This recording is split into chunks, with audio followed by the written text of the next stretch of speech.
എല്ലാവർക്കും നമസ്കാരം. ഞങ്ങളിപ്പോൾ പോയിക്കൊണ്ടിരിക്കുന്നത് പോണ്ടിച്ചേരിയിലേക്കാണ്.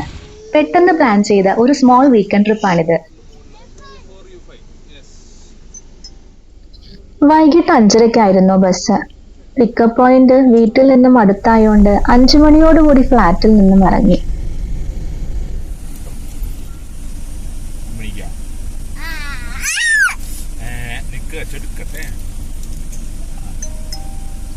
രാത്രിയിലേക്കുള്ള ഫുഡെല്ലാം നമ്മൾ പാക്ക് ചെയ്തെടുത്തിരുന്നു. ഫുഡെല്ലാം കഴിച്ച് നല്ലൊരു ഉറക്കം പാസ്സാക്കി. ഏകദേശം 14 മണിക്കൂർ എടുക്കും ഹൈദരാബാദിൽ നിന്നും പോണ്ടിച്ചേരിയിലേക്ക്. പിറ്റേ ദിവസം 8:30യോടുകൂടി ഞങ്ങൾ പോണ്ടി എത്തി.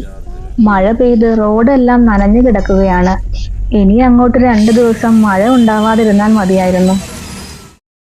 ബുക്ക് ചെയ്തിരുന്ന ഹോട്ടൽ അടുത്തു തന്നെയാണ്. അവിടെ നിന്ന് ഒരു ഓട്ടോ പിടിച്ച് നേരെ ഹോട്ടലിലോട്ട്. പോരുന്നതിന്റെ തലേ ദിവസമാണ് ബസ് ടിക്കറ്റും റൂമും എല്ലാം ബുക്ക് ചെയ്തത്.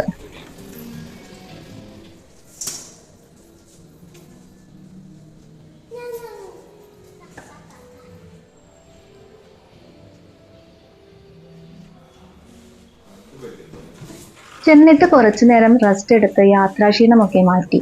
പിന്നെ ഒന്ന് ഫ്രഷായി താഴെ അവരുടെ തന്നെ റെസ്റ്റോറൻറ്റിൽ നിന്ന് ബ്രേക്ക്ഫാസ്റ്റും കഴിച്ചു. നേരെ പോണ്ടി എക്സ്പ്ലോർ ചെയ്യാൻ ഇറങ്ങി. താഴെ റിസപ്ഷനിൽ പറഞ്ഞപ്പോൾ നമുക്ക് പോകാനുള്ള ക്യാബ് അറേഞ്ച് ചെയ്തു തന്നിരുന്നു. 1 ഡേ ഫുൾ പാക്കേജ് ആണ് എടുത്തിട്ടുണ്ടായിരുന്നത്. മഴ പെയ്ത കാരണം ചൂടൊന്നും അധികമില്ല. ഇപ്പോൾ നല്ല കൂൾ ക്ലൈമറ്റ് ആണ്.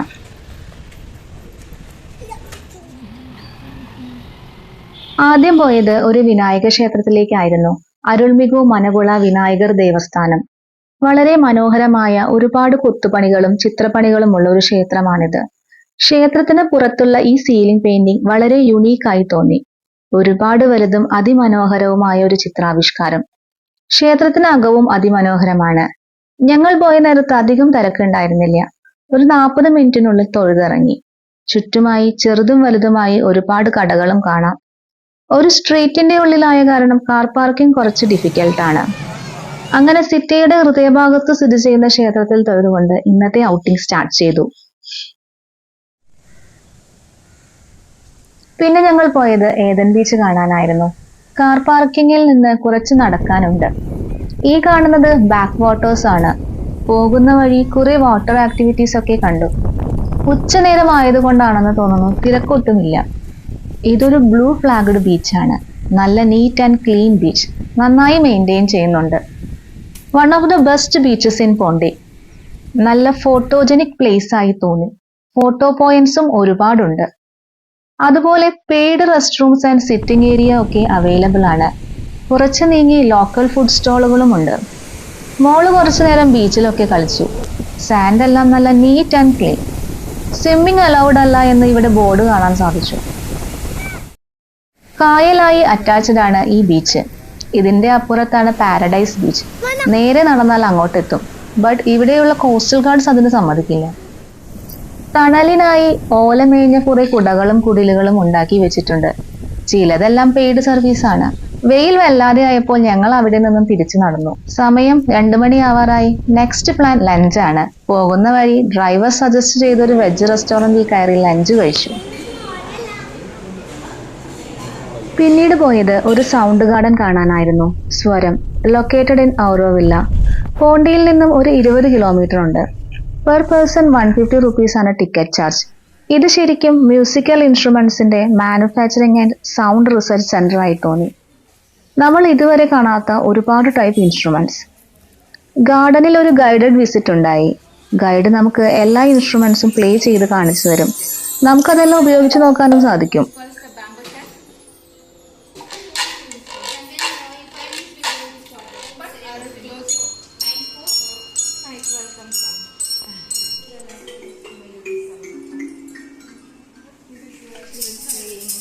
Storytelling time. This was O petal. This one triangle petal. It becomes this collect in Kodaikanal hills area with this.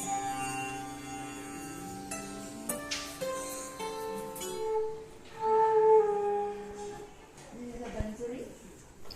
കുട്ടികൾക്കും മുതിർന്നവർക്കും ഒരുപോലെ ഇഷ്ടപ്പെടുന്ന ഒരു സൗണ്ട് ഗാർഡൻ ആണ് സ്വരം.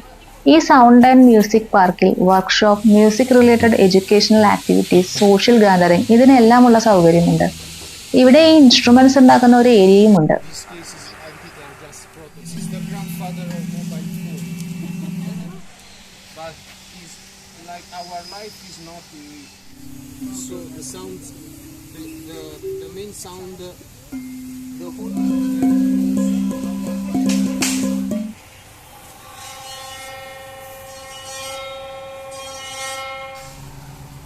One of the must visit place തന്നെയാണ്. ഒരുപാട് വെറൈറ്റി മ്യൂസിക്കൽ ഇൻസ്ട്രുമെന്റ്സ് കാണാൻ സാധിച്ചു. അവിടെ അതിന്റെ സെയിൽസും ഉണ്ട്. നല്ല സപ്പോർട്ടിംഗ് സ്റ്റാഫാണ് എല്ലാവരും. നല്ല ക്ലിയർ ആയി ഡെമോ കാണിച്ച് എക്സ്പ്ലെയിൻ ചെയ്തു തരും. ഒരു 1 hourന് മുകളിൽ ഞങ്ങൾ അവിടെ സ്പെൻഡ് ചെയ്തു. പിന്നീട് ഞങ്ങൾ പോയത് ഓരോവില്ല മാട്രിമന്ദിർ കാണാനായിരുന്നു. ഇവിടുന്ന് ഒരു 10-15 മിനിറ്റ് എടുത്തു അങ്ങോട്ട്. കാർ പാർക്കിൽ നിന്നും കഷ്ടി 2 കിലോമീറ്റർ നടക്കാനുണ്ട്. അവരുടെ തന്നെ വെഹിക്കിൾ സർവീസ് ഉണ്ട്. ഫ്രീ സർവീസ് ആയിരുന്നു. ഡ്രോപ്പ് പോയിന്റിൽ നിന്നും കുറച്ച് ഉള്ളിലോട്ട് നടക്കാനുണ്ട്. ഒരു ഫോറസ്റ്റ് വേ ഫീൽ തരുന്ന വ്യത്യസ്തമായ മരങ്ങളും തണലുകളുമായി ഒരു പ്രദേശം. ഇതൊരു സ്റ്റണ്ണിങ് ആർക്കിടെക്ചർ ആണ്. നമ്മൾ മെയിൻ വ്യൂ പോയിന്റ് വരെയേ പോയുള്ളൂ. ഉള്ളിലൊരു സൈലന്റ് മെഡിറ്റേഷൻ ടെമ്പിൾ ആണ്. അതിലോട്ട് പ്രവേശിക്കാൻ മുൻകൂട്ടി പാസ് ബുക്ക് ചെയ്യേണ്ടതുണ്ട്. പിന്നെ അവിടെ കുറച്ച് മെയിൻ്റെനൻസ് വർക്ക് നടക്കുന്നുണ്ട്. അവിടെയൊക്കെ ഒന്ന് കറങ്ങി കുറച്ച് ഫോട്ടോസും എടുത്ത് ഞങ്ങൾ തിരിച്ചു നടന്നു. പോകുന്ന വഴിയിലുള്ള ഈ ബിഗ് ബനിയൻ ട്രീ ഒരു അത്ഭുതമായി തോന്നി. ഒരുപാട് പഴക്കമുള്ള ഒരു മരമാണിത്. ബനിയൻ ട്രീയുടെ മെയിൻ ഭാഗം കെട്ടിമറച്ചിട്ടുണ്ട്. ഈ കാണുന്നതെല്ലാം അതിന്റെ ശാഖകളിൽ നിന്ന് വന്നിട്ടുള്ള വേരുകളാണ്. ഒരു ഏരിയ മൊത്തമായി ഈ മരം പടർന്നു നിൽക്കുകയാണ്. ഇതിനോടടുത്തായി ഒരു ബസ് പോയിന്റ് ഉണ്ട്. തിരിച്ച് ഞങ്ങൾ അവരുടെ ബസ്സിലാണ് മെയിൻ ഗേറ്റിലേക്ക് പോയത്. കാർ പാർക്കിങ്ങിന്റെ അടുത്തായി ഒരുപാട് ഷോപ്സും ഉണ്ട്. ചായയും കുടിച്ച് കുറച്ച് ഷോപ്പിംഗ് നടത്തി ഞങ്ങൾ അവിടെ നിന്ന് തിരിച്ചു പോന്നു. 7 മണിയോടുകൂടി ഞങ്ങൾ തിരികെ പോണ്ടിച്ചേരി എത്തി. അവിടെ കുറച്ച് സ്ട്രീറ്റ് ഷോപ്പിംഗ് ഒക്കെ നടത്തി. പോണ്ടിച്ചേരിയിലെ മറ്റൊരു ആകർഷണം അവിടുത്തെ കഫേകളാണ്. ഹൈദരാബാദിൽ നിന്ന് പോരുമ്പോൾ ഇവിടെ എത്തിയിട്ട് പോകേണ്ട കുറച്ച് കഫേകൾ ഷോർട്ട് ലിസ്റ്റ് ചെയ്തിരുന്നു. ഇന്നത്തെ ഡിന്നർ ഹോപ്പ് കഫേയിൽ നിന്നുമാണ്. പോണ്ടിച്ചേരിയിലെ ചുരുക്കം ചില വീഗൻ കഫേകളിൽ വൺ ഓഫ് ദി ബെസ്റ്റ് ആണിത്. ഞങ്ങൾ മലയാളികളാണെന്ന് കണ്ടപ്പോൾ അവർക്ക് ഫോർട്ട് കൊച്ചിയിൽ ബ്രാഞ്ച് ഉണ്ടെന്നൊക്കെ പറഞ്ഞു. ഫുഡെല്ലാം നന്നായിരുന്നു. നല്ലൊരു ആംബിയൻസ് ഉള്ള കഫേയാണ്. ഡിന്നർ എല്ലാം കഴിഞ്ഞ് തിരിച്ച് റൂമിലോട്ട് പോയി. രാവിലെ 8 മണിയോടുകൂടി ഞാനും മോളും ബ്രേക്ക്ഫാസ്റ്റ് കഴിക്കാൻ ഇറങ്ങി. കോംപ്ലിമെന്ററി ബൊഫെ ബ്രേക്ക്ഫാസ്റ്റ് ആണ്. സിമ്പിൾ ആണ്, നന്നായിട്ടുണ്ടായിരുന്നു.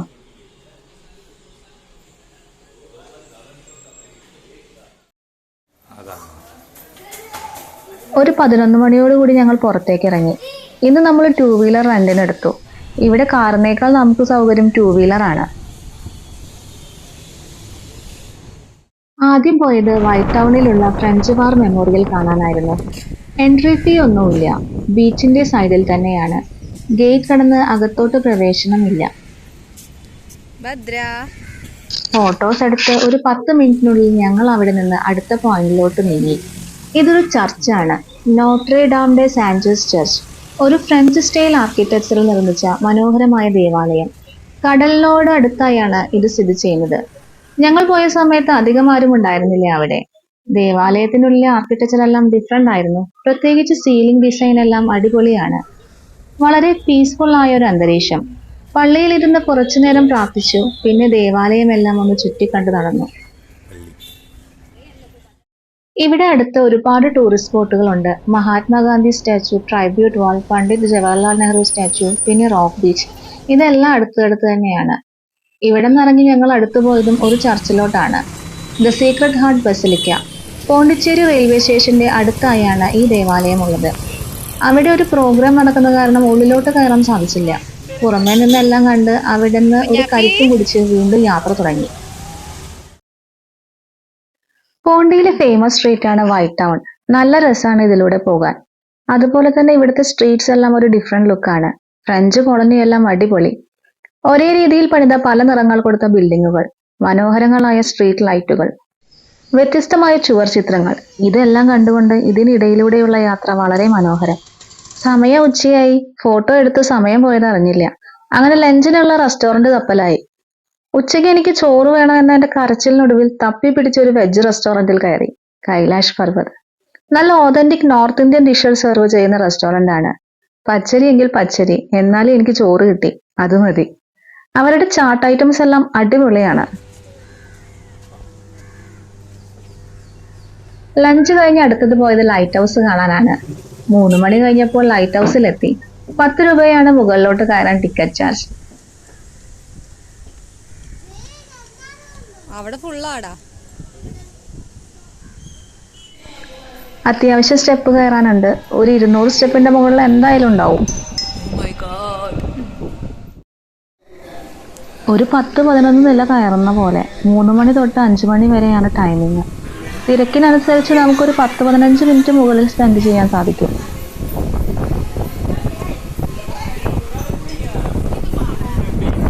പോണ്ടിച്ചേരിയുടെ 360 ഡിഗ്രി വ്യൂ നമുക്ക് ഇവിടുന്ന് കാണാൻ കഴിയും. സ്റ്റെപ്പ് കയറിയ ക്ഷീണം മുകളിലെത്തി കാറ്റ് കൊള്ളുമ്പോൾ മാറും.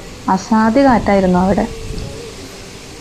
തിരക്കുണ്ടായിരുന്നതിനാൽ ഒരുപാട് നേരം മുകളിൽ നിൽക്കാൻ പറ്റില്ല. പിന്നെ കയറുന്നത്ര ബുദ്ധിമുട്ട് ഇറങ്ങാനില്ലാത്തതുകൊണ്ട് വേഗം താഴെ എത്തി. പിന്നെ ഞങ്ങൾ പോയത് ശ്രീ ഓറോബിന്ദു ആശ്രമത്തിലേക്കായിരുന്നു. അവിടെ ഫോട്ടോഗ്രാഫി അലൗഡ് അല്ല. ചെരുപ്പുകൾ പുറത്ത് കൗണ്ടറിൽ കൊടുത്ത് ഫോൺ സ്വിച്ച് ഓഫ് ചെയ്ത് വേണം ഉള്ളിലോട്ട് കയറാൻ. ഭയങ്കര കാം ആൻഡ് സൈലന്റ് ഏരിയ ആണ്. ഉള്ളിൽ കയറിയാൽ നമ്മൾ സൈലൻസ് മെയിൻറ്റെയിൻ ചെയ്യണം. അകത്തേക്ക് പ്രവേശിക്കാൻ പ്രത്യേകിച്ച് എൻട്രൻസ് ഫീ ഒന്നും തന്നെയില്ല. ഒരുപാട് വോളണ്ടിയേഴ്സ് ഉണ്ടായിരുന്നു അവിടെ. കൂടുതലും വയസ്സായ ആളുകളായിരുന്നു.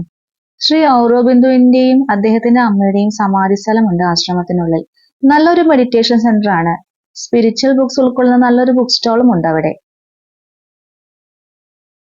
പോണ്ടിച്ചേരി റോക്ക് ബീച്ച് വന്നിട്ടുണ്ട്. പഴയ ലൈറ്റ് ഹൗസ്, ഫുൾ റോക്സ്. അങ്ങനെ നോക്കുമ്പോൾ അത് റോക്കുകളുടെ ഇടയിൽ ആരാണ്? Hello Ammini, hello.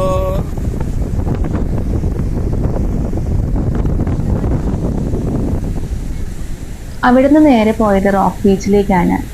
അവിടെ കുറച്ചു നേരം ഇരുന്നു. പിന്നെ ബീച്ച് സൈഡുള്ള 1-2 ഫോട്ടോ പോയിന്റിലോട്ട് പോയി. എല്ലാം അടുത്തടുത്ത പോയിന്റാണ്.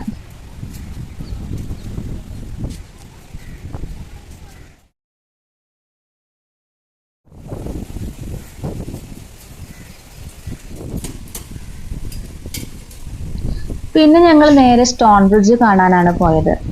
അവിടെ നിന്ന് ഒരു 6-7 കിലോമീറ്റർ അകലെയാണ്. കുറച്ച് ദൂരമുണ്ട്. മെയിൻ ടൗണിൽ നിന്ന് പുറത്ത് കടക്കണം. സ്റ്റോൺ ബ്രിഡ്ജിൽ എത്തിയപ്പോഴേക്കും കുറച്ച് ഇരുട്ടായി. നല്ലൊരു ലൊക്കേഷനാണ്.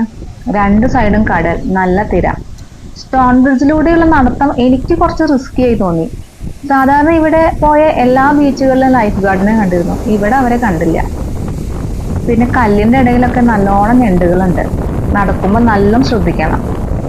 കുറച്ചുകൂടെ നേരത്തെ എത്തുകയാണെങ്കിൽ അടിപൊളി സൺസെറ്റ് കാണാൻ സാധിക്കും. ഒരുപാട് പേര് ഇവിടെ സർഫിങ് ചെയ്യുന്നുണ്ട്.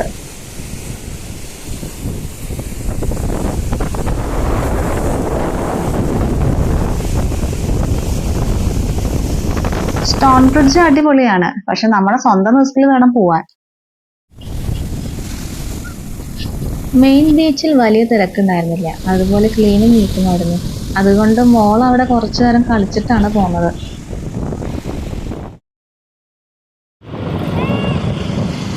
നമ്മുടെ ഹോട്ടല്.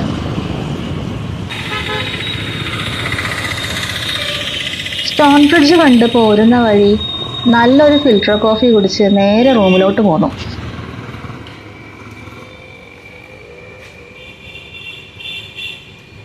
റൂമിലെത്തി ഒന്ന് ഫ്രഷായി ഡിന്നർ കഴിക്കാൻ വീണ്ടും പുറത്തോട്ട് തന്നെ ഇറങ്ങി.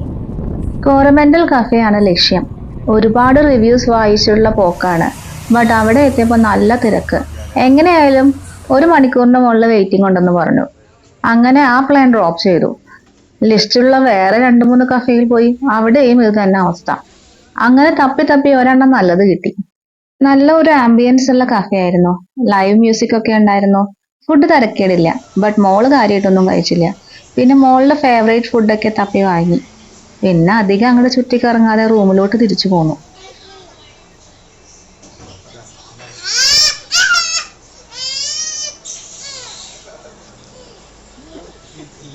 നാളെ നേരത്തെ എഴുന്നേൽക്കണം. സൺറൈസ് കാണാനുള്ള ഒരു പ്ലാൻ. ഗൂഗിൾ തപ്പിയപ്പോൾ ഒരു സൺറൈസ് പോയിന്റ് കാണിക്കുന്നുണ്ടായിരുന്നു. അങ്ങനെ തിരിച്ചു പോരുന്ന ലാസ്റ്റ് ഡേ ഞങ്ങൾ നേരത്തെ എഴുന്നേറ്റു. ബൈക്കും എടുത്ത് നേരെ സൺറൈസ് പോയിന്റിലേക്ക്. അവിടെ എത്തിയപ്പോൾ ഞങ്ങളെപ്പോലെ സൂര്യോദയം കാണാൻ ഒരുപാട് പേർ കാത്തിരിക്കുന്നുണ്ടായിരുന്നു. കാത്തിരുന്ന അവസാനം ജ്യോതിയും വന്നില്ല, തീയും വന്നില്ല. സൂര്യഭഗവാൻ നേരെ മുകളിലെത്തി. അയ്യോ, എവിടെ നോക്കൂ, അടി ജ്യോതി വന്നില്ല, ഒന്നും വന്നില്ല. കഷ്ടായില്ലോ. സൂര്യോദയം കാണാൻ നിന്ന് കാണാൻ ഗാന്ധി ആരാ പോണത്? അമ്മിണി.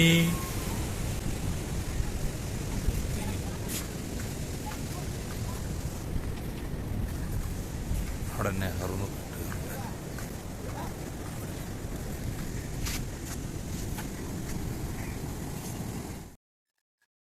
പിന്നെ ആസ് യൂഷ്വൽ അവിടെ കുറച്ചു നേരമൊക്കെ കറങ്ങി തിരിഞ്ഞ് ഫോട്ടോയും എടുത്ത് തിരിച്ച് റൂമിലോട്ട് പോയി. റൂമിലെത്തി ഫ്രഷായി താഴെ ബ്രേക്ക്ഫാസ്റ്റ് കഴിക്കാൻ ചെന്നു. രാവിലത്തെ പരിപാടികളൊക്കെ കഴിഞ്ഞ് ആദ്യം ഞങ്ങൾ ഒരു അമ്പലത്തിലേക്കാണ് പോയത്.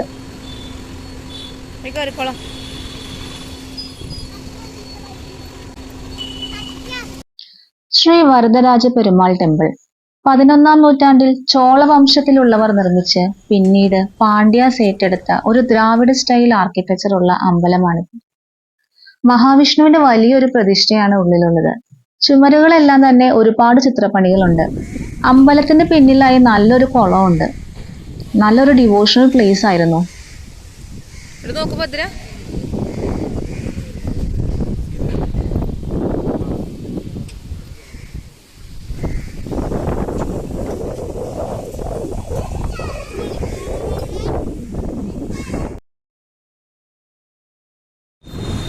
ഈ കാണുന്നത് ഇവിടുത്തെ ക്ലോക്ക് ടവർ ആണ്. അവിടെ നിന്ന് പിന്നെ ഞങ്ങൾ പോയത് ഭാരതിയാർ പാർക്കിലാണ്. അപ്പോഴേക്കും കുറച്ച് മഴ കിട്ടി. അത്യാവശ്യം വലിപ്പമുള്ള ഒരു പാർക്കാണ്. നടക്കാനും സ്വസ്ഥമായിരിക്കാനും കുട്ടികൾക്ക് കളിക്കാനും ഒക്കെയുള്ള സൗകര്യം ഇവിടെ ഉണ്ട്. പാർക്കിന്റെ ഉള്ളിൽ തന്നെയാണ് ഐ മണ്ഡപം. 16ാം നൂറ്റാണ്ടിൽ നെപ്പോളിയൻ മൂന്നാമന്റെ കാലത്താണ് ഇത് നിർമ്മിച്ചിരിക്കുന്നത്. അങ്ങനെ ഉച്ചവരെ അവിടെ ഇവിടെയും ഒക്കെ കറങ്ങി കുറച്ച് ഷോപ്പിംഗ് നടത്തി സ്ട്രീറ്റ് ഫോട്ടോസും ഒക്കെ എടുത്ത് നടന്നു. ഉച്ചയ്ക്കുള്ള ലഞ്ച് എവിടെ നിന്ന് കഴിക്കണമെന്ന് വീണ്ടും കൂലങ്കഷമായ ചർച്ചയായിരുന്നു. അങ്ങനെ ഗൂഗിൾ അമ്മയുടെ സജഷനായി ഞങ്ങൾ ലേ പെറ്റിറ്റ് ഫോർ എന്നൊരു കഫേയിൽ പോയി. ഒരു യൂറോപ്യൻ സ്റ്റൈൽ കഫേ ആയിരുന്നു. അടിപൊളി ഇന്റീരിയേഴ്സ് ആൻഡ് സൂപ്പർ ആംബിയൻസ്. ഫുഡെല്ലാം വെറൈറ്റി ആയിരുന്നു. നല്ല ടേസ്റ്റി ഫുഡ്. ലഞ്ചൊക്കെ കഴിച്ച് നേരെ തിരിച്ച് റൂമിലെത്തി. പിന്നെ അധികം വൈകാതെ റൂം വെക്കേറ്റ് ചെയ്തു.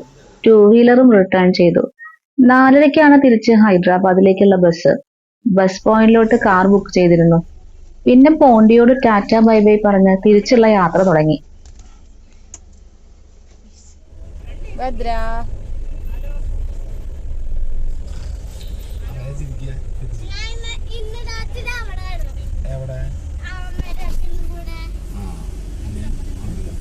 ഞങ്ങള് ബസ് കയറിയപ്പോഴേക്കും പോണ്ടിയിൽ നല്ല മഴ തുടങ്ങി. എന്തോ ഭാഗ്യത്തിന് ഞങ്ങൾക്കധികം മഴ കിട്ടിയില്ല. ഒരു ചെറിയ 2 days ട്രിപ്പ്. നെക്സ്റ്റ് ഡേ രാവിലെ 8:30 കൂടി ഹൈദരാബാദ് എത്തി. 2023 ഡിസംബർ ഫസ്റ്റ് വീക്കിലാണ് ഞങ്ങൾ പോണ്ടിച്ചേരി പോയത്. അപ്പൊ എല്ലാവർക്കും ടാറ്റ ബൈ ബൈ. നന്ദി, നമസ്കാരം.